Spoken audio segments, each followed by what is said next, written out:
IPL 2025 CSK captain Mahendra Singh Dhoni నేతృత్వంలో జట్టు తిరిగి ఫామ్లోకి వస్తోంది.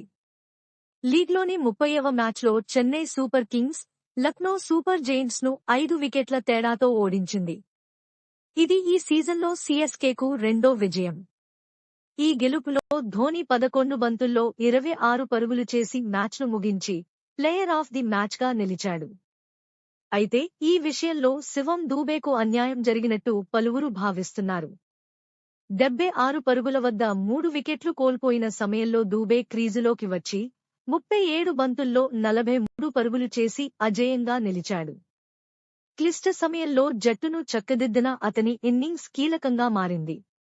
రవీంద్ర జడేజా, విజయ్ శంకర్ త్వరగా అవుటైన తర్వాత దూబే ఓపికగా ఆడి ధోనీకి అద్భుత సపోర్ట్ ఇచ్చాడు. మరోవైపు ధోనీ బ్యాటింగ్తో పాటు వికెట్ కీపింగ్లో కూడా అద్భుతంగా రాణించాడు. క్యాచ్లు, స్టంపింగ్లు, రనౌట్లు చేశాడు. ఈ కారణంగానే ధోనీకి అవార్డు లభించినట్టు తెలుస్తోంది. మరిన్ని లేటెస్ట్ అప్డేట్స్ కోసం లైక్ చేయండి, షేర్ చేయండి మరియు మా ఛానల్ని సబ్స్క్రైబ్ చేయండి.